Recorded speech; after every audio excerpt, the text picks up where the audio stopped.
Amables televidentes, de vuelta con ustedes, saludamos la presencia en nuestros estudios de Virna Cedeño, binomio presidencial por Pachacutic. Virna, qué gusto que nos acompañe, buenos días y bienvenida. Muchas gracias, muy buenos días, muchas gracias por la invitación y un saludo a todos quienes siguen RTS.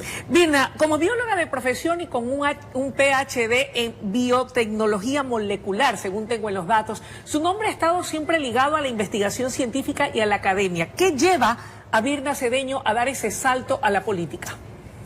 Bueno, justamente el hecho de ser una científica que ha estado involucrada por 25 años en aplicar esa ciencia y esa tecnología a la academia y al desarrollo sostenible, tanto considerando lo social, lo económico, pero también lo ambientalmente sostenible.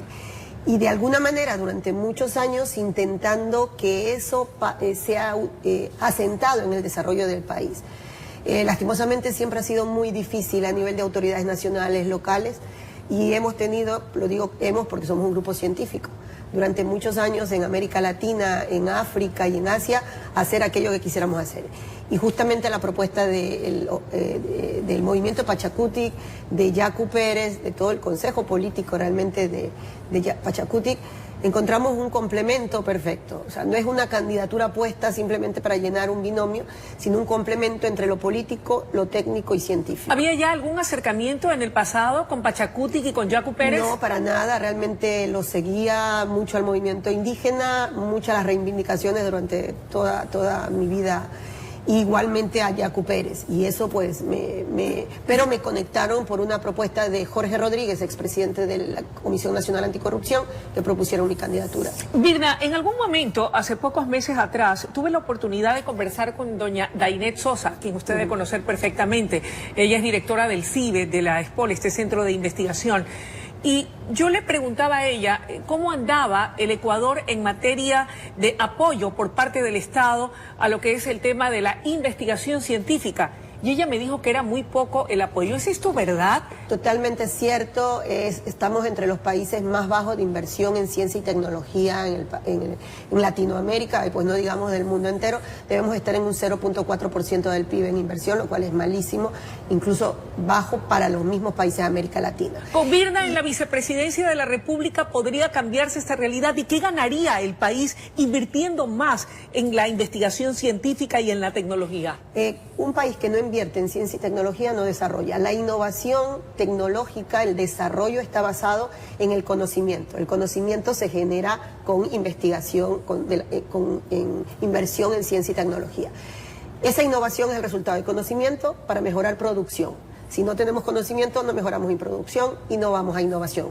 Por tanto, con una vicepresidencia a cargo, porque ese fue el planteamiento para aceptar la candidatura a la vicepresidencia, fue que la vicepresidencia tuviera a su cargo, antes de aceptar la candidatura, que tuviera a su cargo lo que es la innovación basada en el desarrollo de ciencia y tecnología y la educación. Y eso fue aceptado y estaría a cargo de la vicepresidencia. ¿Cuán importante podría haber sido que Ecuador como tal, invirtiendo apropiadamente en investigación, pudiera haber hecho mejor frente, no solamente ahora a la pandemia, sino a tantas otras enfermedades o situaciones que nos afectan y que con un poco de apoyo a la investigación científica la realidad sería distinta? Excelente punto, mi estimada Luisa, porque realmente lo que vemos actualmente en la deficiente capacidad de respuesta a una pandemia con el coronavirus, en realidad es el reflejo de muchas otras deficiencias. Nosotros tenemos aquí tuberculosis, tenemos malaria, tenemos dengue, tenemos muerte infantil por diarrea, y muchas de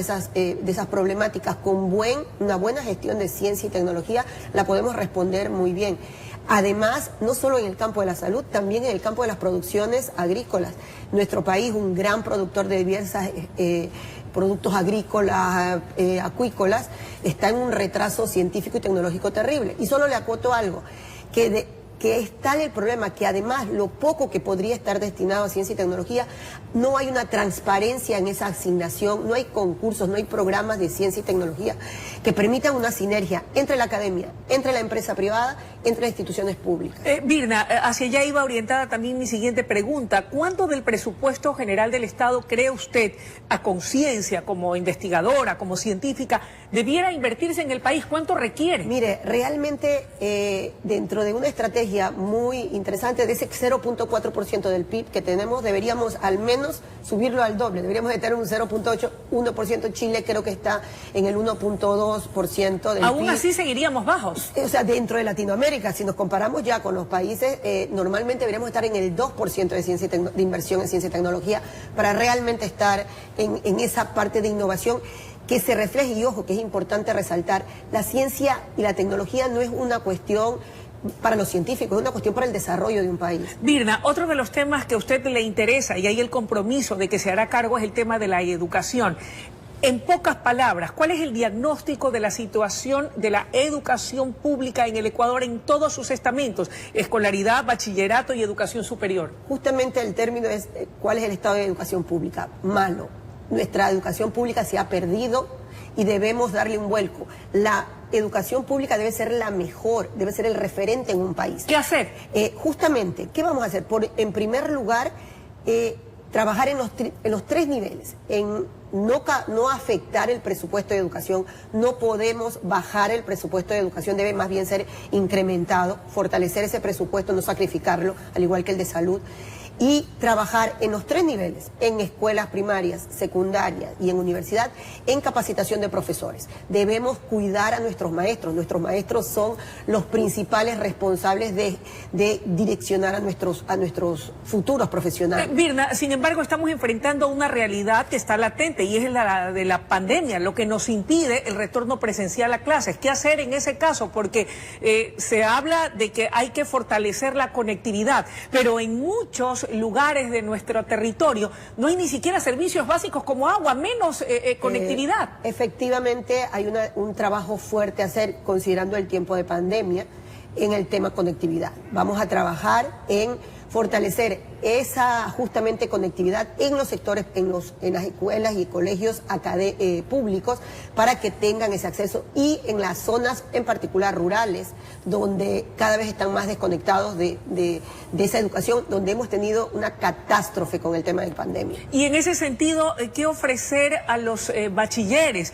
que se gradúan con la esperanza de poder acceder a la carrera de sus sueños en un país que es muy restringido el acceso a la educación superior? Ahí es un tema fundamental. Nuestros jóvenes, que lo tenemos comprendido entre esos 18 y 29 años para Ecuador, realmente están experimentando una de las peores tragedias. Más del 50% no estudia, no trabaja, está en desempleo.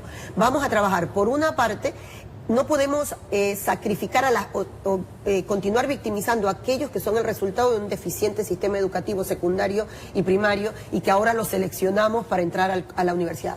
Vamos a permitir ese acceso, lógicamente, con también un trabajo de apoyar de estudios propedéuticos que permitan esa recuperación de lo perdido durante el tiempo. Y justamente vincular a los jóvenes universitarios, apoyarlos para que puedan realmente identificar a aquellos para los cuales están potenciados. Virna, para ir cerrando la entrevista, otro tema que no podemos soslayar, una de las banderas de lucha de Pachacuti, del movimiento indígena Pachacuti, que ha sido la defensa de la ecología, la protección del medio ambiente, la defensa del medio ambiente.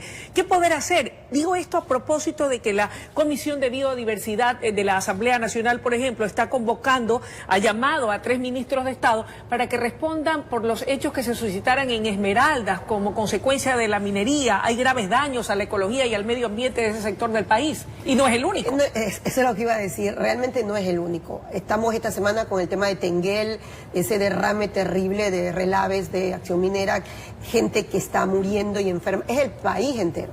Y justamente ahí un componente mío en particular como científica entra fuertemente. Debemos trabajar en todas las actividades y basar nuestro desarrollo en una economía que tenga una simbiosis con el ambiente. La nueva filosofía de economía es la economía simbionte, que quiere decir desarrollar y vivir juntos, que nuestras actividades puedan potenciarse productivamente, que tengamos un desarrollo social, pero que regeneremos nuestros ecosistemas.